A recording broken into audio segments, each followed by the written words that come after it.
Sepertinya hamba Allah ini tidak bisa muncul. Katanya karena HP-nya lelet lolot. Coba dulu Ustadz Zulkifli dibantu. Yang sebenarnya gimana sih? Apakah manusia diturunkan Allah ke dunia ini adalah memang benar kehendak Allah menjadi khalifah, bukan untuk menjadi sakit, merasakan sakit, bukan untuk menderita, susah, lalu mati? Atau memang karena dosa Adam, maka manusia dijatuhkan ke dunia ini? Siapa yang bisa menjawab menggantikan hamba Allah ini? Jadi Allah itu memiliki rencana. Kenapa Allah itu dikatakan memiliki sifat berupa kalam?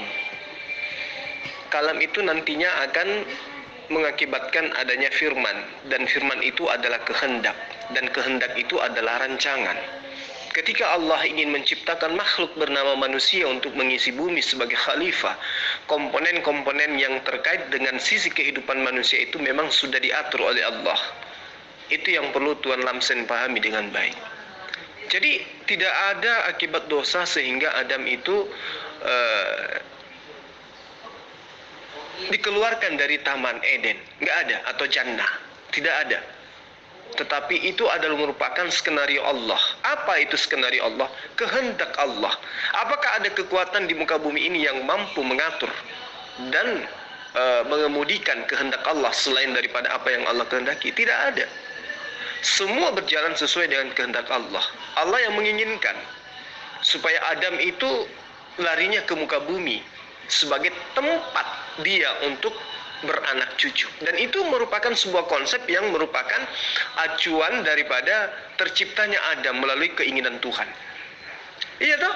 Jadi Adam ke muka bumi itu bukan karena dosa, bukan. Justru karena adanya proses di mana Adam itu memakan buah ilmu pengetahuan, itu membuktikan bahwa kesempurnaan dari ciptaan Allah berupa manusia itu benar-benar terbukti. Seperti itu Tuhan.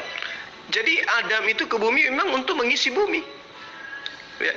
Karena sebelum diciptakan, tanpa ada iblis pun, Adam memang sudah diciptakan untuk mengisi bumi. Sehingga sebagai makhluk sosial, kaitannya dengan apapun yang berkaitan dengan makhluk sosial, dengan makhluk biologis maksud saya, maka itu akan dirasakan layaknya makhluk biologis. Seperti itu Tuan Lamsen. Terima kasih Jul, karena masih bisa menyambung menggantikan hamba Allah. Tapi saya mohon Ustadz Jul, jangan terlalu panjang berkhutbah, ya.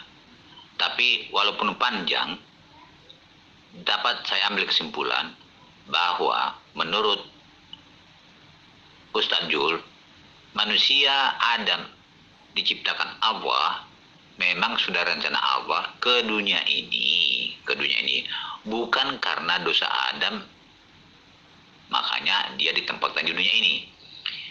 Yang menjadi pertanyaan saya, apakah Allah tidak tahu Adam dan Hawa akan menderita susah cari makan, susah di segala bidang, sakit lalu mati?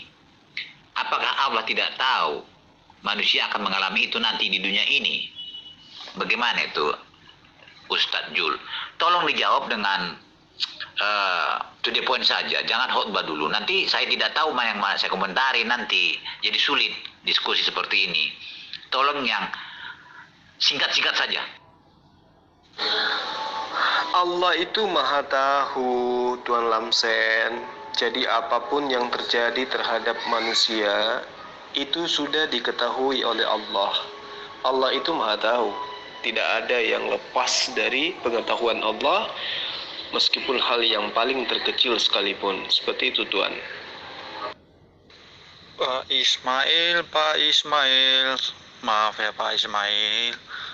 Pak Ismail, aku mau bertanya, apakah Bapak percaya kepada 10 hukum Allah yang melalui 2 loh batu tersebut? Apakah Anda percaya kepada 10 hukum Allah yang melalui 2 loh batu tersebut? Saya wakili Saudara Ismail untuk menjawab ya. Tentunya sebagai Muslim kami percaya terhadap perintah-perintah Allah yang ada di dalam Al-Quran. Dan ternyata perintah-perintah Allah yang ada di dalam Al-Quran itu juga sebagian ada di dalam 10 perintah Tuhan yang datang kepada Nabi Musa alaihissalam. Jadi perintah yang datang kepada Nabi Musa itu juga ada di dalam Al-Quran. Jadi pastilah kami percaya. Terima kasih. Kalau memang Allah Maha Tahu, kenapa Allah masih tempatkan manusia di dunia ini kalau memang dia tahu bahwa manusia akan menderita susah dan sakit lalu mati? Kenapa enggak ditempatkan di tempat yang nyaman, enak, supaya tidak manusia susah, sakit, dan mati? Oh, itu kehendak manusia yang memang pada hakikatnya manusia itu suka yang enak-enak saja, yang nikmat-nikmat saja. Tetapi kan itu tadi yang saya bilang Tuan Lamsen, tidak ada yang bisa mengatur Tuhan. Contoh, ketika Tuhan itu hendak dilahirkan ke muka bumi, Tuhan tidak pernah memilih. Tuhan, lahirkan saya di rahim seorang ibu presiden, atau ibu pengusaha, atau ibu bupati, atau ibu orang kaya lah, orang yang tidak ada susahnya. Atau Tuhan Lamsen tidak pernah meminta kepada Allah, kepada Tuhan, ya Rabb, ya Tuhan, ciptakan aku menjadi seorang laki-laki, atau menjadi seorang perempuan, atau menjadi seorang waria. Tidak pernah. Tapi Allah begitu menghendaki, maka itulah yang terjadi. Kita selaku makhluk tidak bisa mengatur itu, Tuhan. Allah menghendaki manusia itu tercipta dengan kondisi yang sekarang, susah, mengalami senang, kadang duka, kadang suka, dan seterusnya. Itu adalah kehendak Allah. Siapa kita ini? Kita ini adalah hamba yang diatur oleh Allah. Jangankan kita yang manusia biasa. Yesus pun mengatakan, aku tidak bisa berbuat apa-apa dari diriku sendiri. Ya tak? Yohanes 5 ayat 30. Seorang nabi tidak mampu, seorang yang dituhankan tidak mampu berbuat apa-apa dari dirinya sendiri. Apatah lagi kita. Jadi apa yang terjadi, apa yang berlaku, itu adalah kehendak Allah.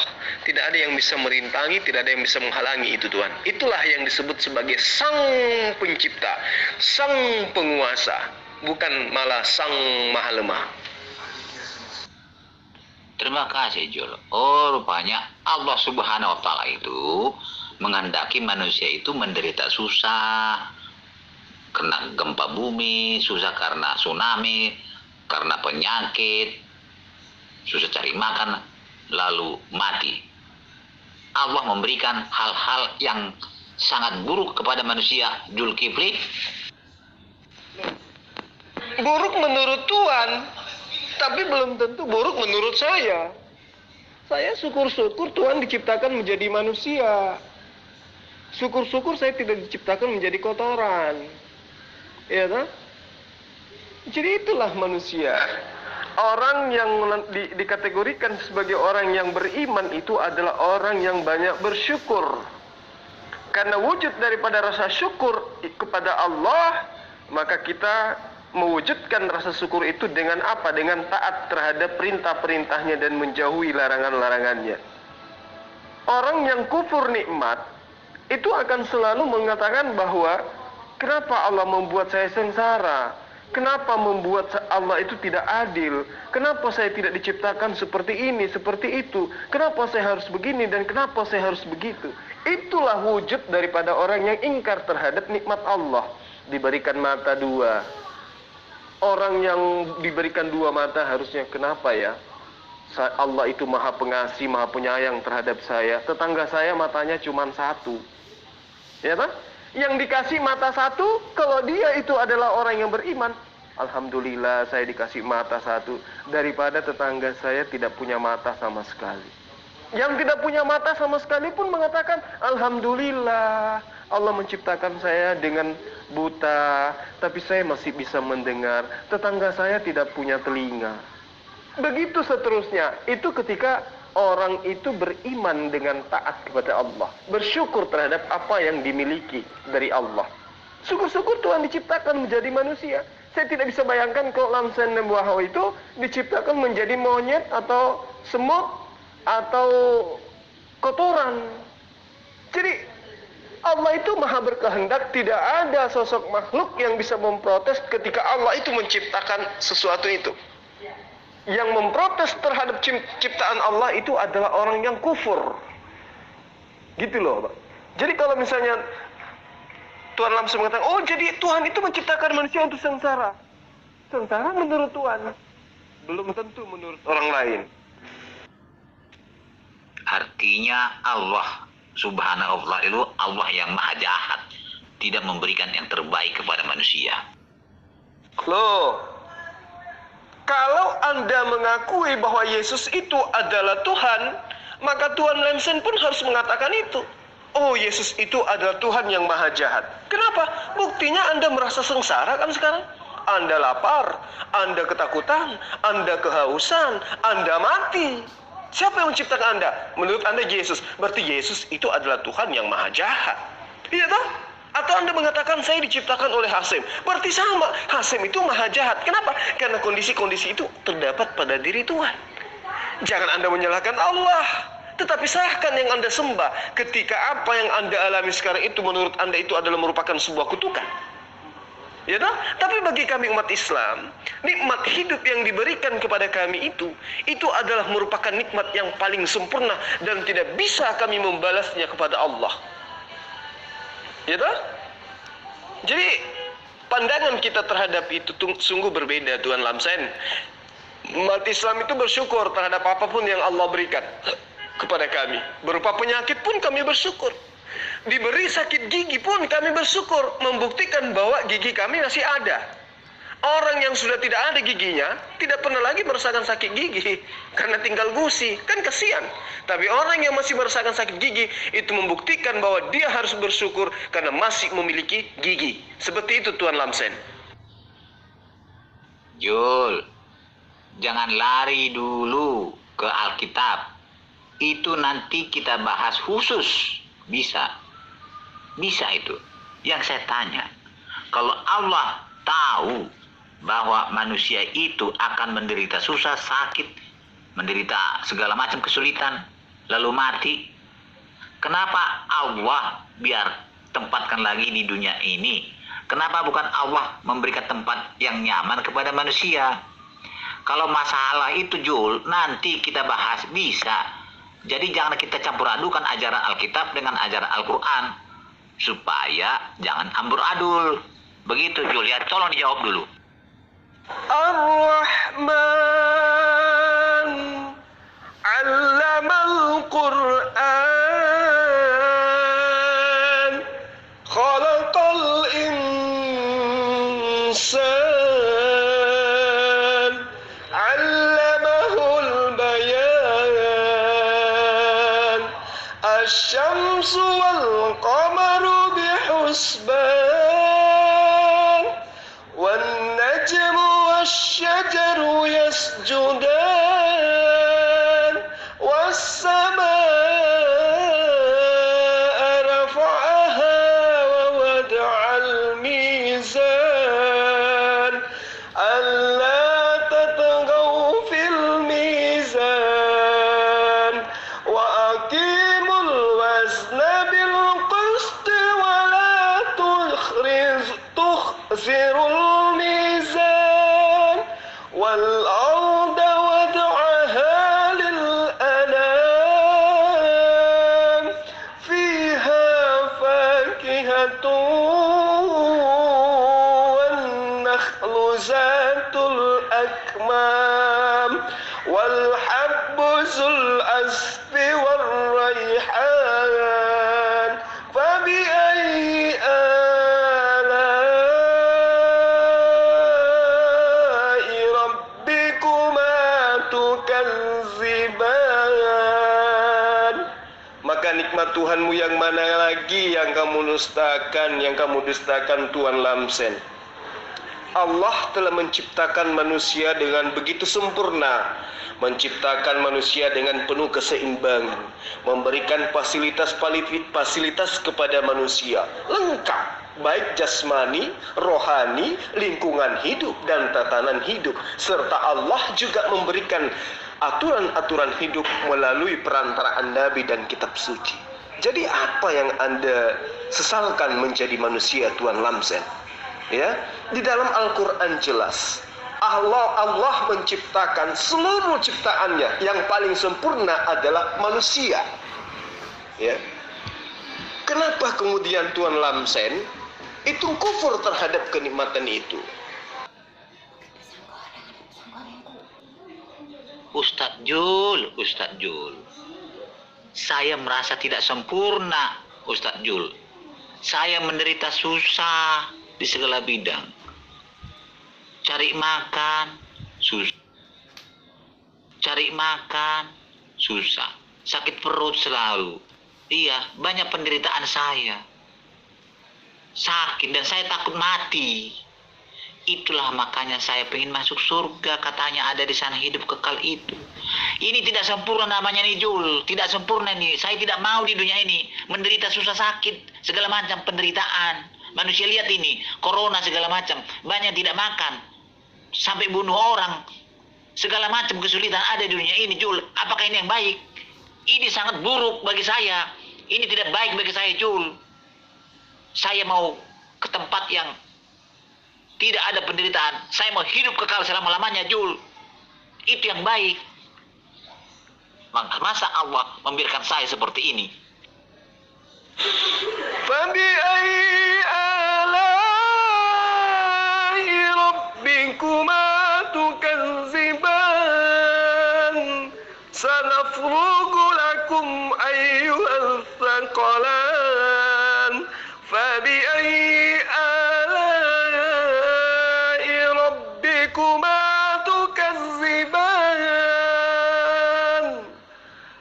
Maka nikmat Tuhanmu yang mana lagi, Tuan Lamsen, yang akan kamu dustakan, Tuan?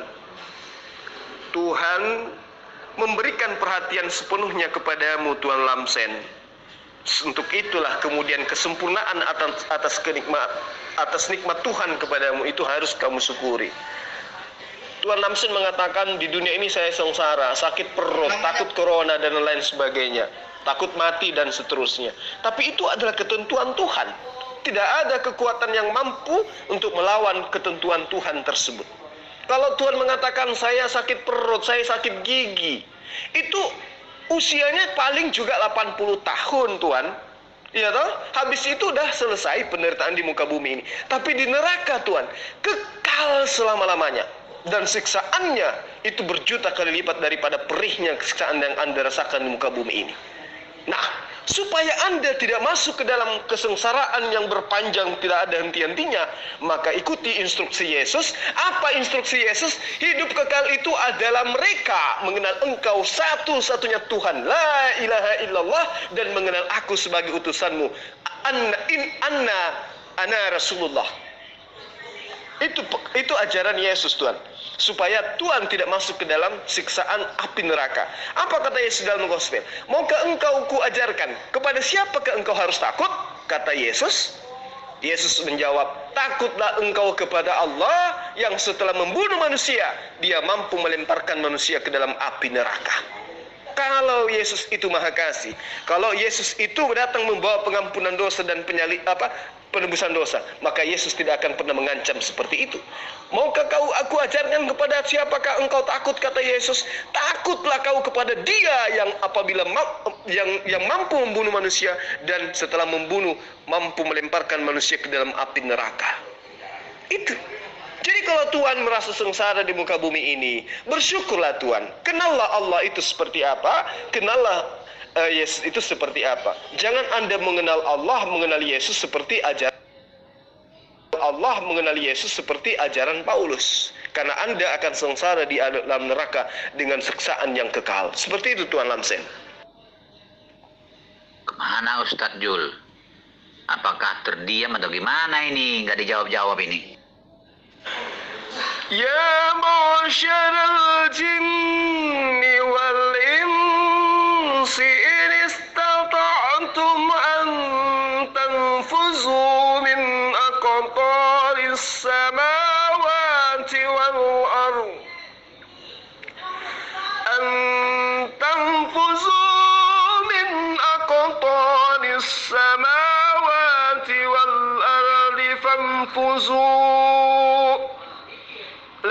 tanfuzuna illa bisultan. Fabi'ayyi ala'i rabbikuma tukadziban. Allah menantang kepada jin dan juga manusia, Tuan Lamsen. Allah mengatakan, jika kamu mampu, sanggup menembus penjuru langit dan bumi, maka tembuslah. Sesungguhnya kamu tidak akan mampu menembusnya kecuali dengan kekuatan Allah. Maka nikmat Tuhanmu yang mana lagi yang kamu dustakan? Kalau Tuhan menginginkan menembus keinginan Allah, melintasi apa yang Anda sudah atur, bahwa kamu harus menjadi manusia, mengisi bumi, lantas kemudian Anda mengatakan, saya takut kematian, saya takut corona dan seterusnya. Maka apakah ketakutan itu mampu melintasi apa yang Allah sudah gariskan? Tentu tidak. Maka Allah mengajarkan, ikuti perintahku dan jauhi laranganku.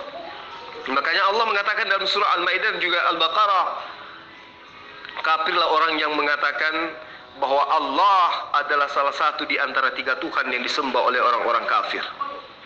Karena itulah Tuan Lamsen, kembalilah kepada jalan yang Yesus ajarkan, yaitu menyembah hanya kepada Allah dan tidak menyekutukannya dengan makhluk berupa manusia ataupun berupa roh merpati atau roh kudus. Seperti itu Tuan Lamsen. Terus terang aja Pak Jul. Itulah sebabnya saya tidak mau mengikuti perintah Allah Subhanahu wa Ta'ala itu. Dia menempatkan manusia di tempat yang susah, menderita, susah cari makan. Lihat keadaan dunia sekarang ini. Kalau ini memang kehendak Allah, mencopet, merampok, perang di mana-mana, bunuh membunuh, kan karena kesulitan ini semua ini. Lihat penyakit dunia sekarang ini kacau karena corona. Ini kan keadaan buruk namanya nih. Masa ini yang baik? Jadi Allah itu memberikan berkehendak buruk kepada manusia. Itu Allah yang tidak baik bagi saya. Bukan ini yang saya mau. Ini buruk namanya itu. Saya nggak tahu untuk Jul. Ya. Inilah keadaan yang sangat buruk di dunia ini. Makanya saya bercita-cita ingin masuk surga. Tidak mau di dunia ini, Jul. Saya mau ingin hidup tenang, bahagia, cukup makanan. Tidak ada penyakit. Tidak ada tangis. Tidak ada penderitaan. Itu yang baik, Jul. Sempurna itu namanya. Masa kan Allah berkehendak manusia seperti ini, susah seperti ini. Allah yang bagaimana itu, Jul? Yursalu alaikuma syuwazum min nar wa nuhasun fala tantasiran fabi'ayyi ala'i rabbikuma tukadziban. Tuan Lamsen, siapapun yang Anda anggap Tuhan, fakta kondisi bumi sekarang seperti ini. Anda mengingkari Allah sebagai Tuhan, tetapi kondisi saat sekarang di dunia ini tidak bisa dipungkiri. Artinya ketika Allah Anda ingkari dan Yesus Anda anggap sebagai Tuhan, maka yang jahat karena menurunkan wabah penyakit COVID-19 itu adalah Yesus. Sekarang apakah Anda ingin mengatakan bahwa Yesus itu Tuhan Maha Kasih sehingga dia memberikan virus corona di muka bumi ini? Maukah Anda mengatakan seperti itu? Atau Anda akan mengatakan Yesus jahat telah memberikan wabah penyakit ke muka bumi ini berupa corona? Atau ini hanya berlaku kepada Allah yang Anda ingkari? Tuhan, saya ingin mengajarkan kepada Tuhan. Di dalam surah Ar-Rahman dikatakan, yursalu alaikuma suwazum min nar wa nuhasum fala tantasiran. Kepada kamu wahai Tuan Lamsen, aku akan kirimkan nyala api dan cairan tembaga sehingga kamu tidak dapat menyelamatkan dirimu. Tidak ada kekuatan Tuhan yang mampu menghalangi ketika Allah berkehendak. Yesus aja takut kepada Allah. Kalau Anda mengatakan Allah yang Anda ingkari itu kejam, karena menciptakan ketakutan, karena menciptakan neraka. Tuhan, saya ingin mengabarkan kepada Tuhan, di dalam Matius 5 ayat 17 apa kata Yesus? Aku datang bukan untuk menghilangkan hukum Torah. Barang siapa yang menghilangkan setitik pun meski yang paling terkecil dan mengajarkan hal itu kepada orang lain, maka dia akan menempati tempat yang paling rendah di dalam kerajaan Allah, yaitu api neraka. Lalu di ayat selanjutnya Yesus mengatakan, namun sebaliknya, barang siapa yang mengajarkan untuk tidak menghilangkan hukum Torah, meskipun yang paling terkecil, dan bahkan mengajarkan kepada orang lain, kata Yesus, maka dia akan menempati tempat tertinggi di dalam kerajaan Allah alias surga. Itu ketetapan Yesus.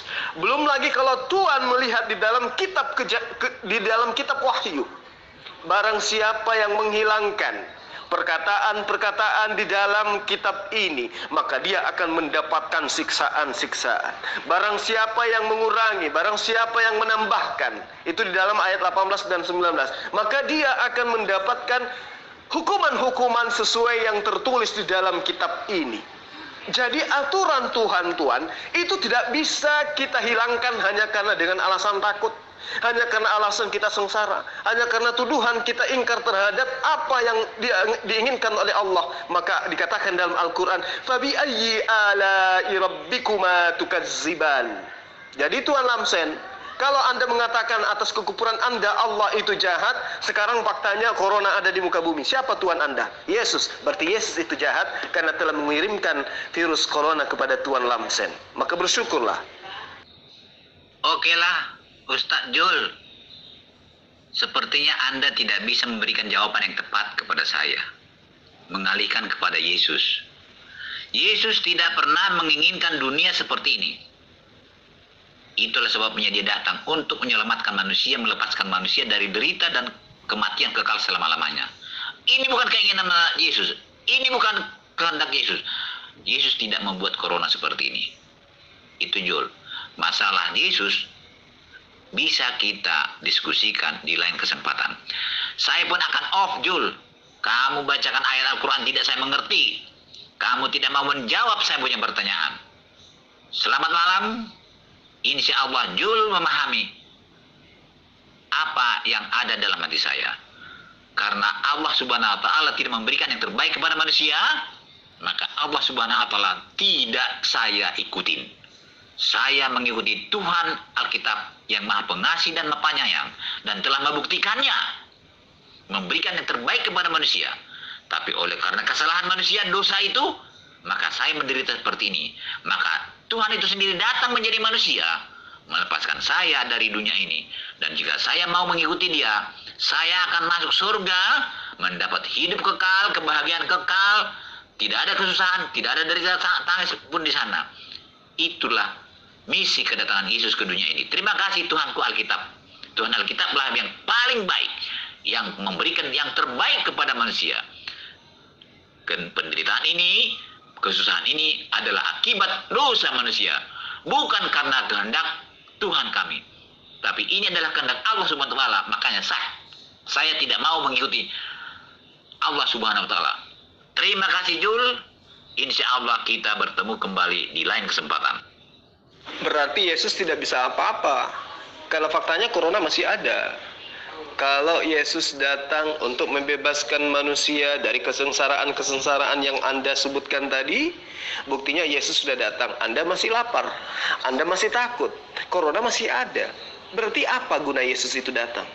Nah, disinilah pembuktiannya nyata bahwa sanggahan-sanggahan Tuhan terhadap Yesus, pemahaman-pemahaman Tuhan terhadap Yesus, itu hanyalah halusinasi Tuhan. Dan penolakan-penolakan Tuhan terhadap Allah, itu hanyalah wujud dari kekufuran Tuhan sebagai orang yang ingkar terhadap Allah. Padahal Yesus mengatakan, hidup kekal itu adalah ketika engkau mengenal satu-satunya Tuhan yang benar, itu adalah Dia yang ada di langit.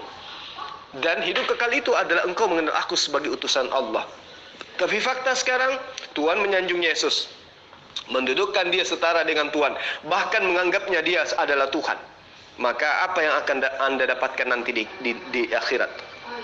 Kata Yesus, barang siapa yang menghilangkan, mengurangi, menambah ya apa yang telah diajarkan oleh Yesus, maka dia akan menempati tempat yang paling terendah di dalam kerajaan Allah, yaitu neraka jahanam. Jadi Anda mau lari kemana coba? Anda mau melari kepada Yesus. Yesus tidak mengajarkan dirinya untuk Tuhan sembah, untuk Tuhan ingkari. Tetapi Yesus mengajarkan supaya manusia itu taat kepada Allah, supaya manusia itu taat kepada perintah-perintah Yesus. Yesus tidak pernah memerintahkan untuk menyembah kepada dirinya. Yesus tidak pernah memerintahkan untuk menganggap Paulus menjadi Tuhan, menjadi Rasul. Dan Yesus tidak pernah mengajarkan untuk mengkitabkan kitab suci yang bernama Bible atau Gospel. Dan Yesus tidak pernah mengajarkan supaya manusia itu meninggalkan semua hukum Tuhan yang ada di dalam kitab Torah. Itu yang perlu Tuhan Lamsen pahami dengan baik. Maaf Jul, lain kali masalah ini bisa kita diskusikan. Ini sudah jam 23 lewat. Ini sudah lewat jam tidur saya. Lain kali kita akan bahas itu.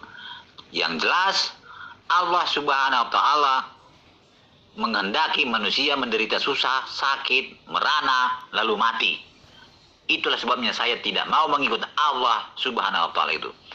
Saya mengikuti Tuhan Alkitab. Karena Tuhan Alkitab memberikan yang paling baik dan terbaik kepada manusia. Saya menderita susah sakit dan merana seperti ini, itu adalah akibat kesalahan saya, kesalahan manusia, yaitu dosa.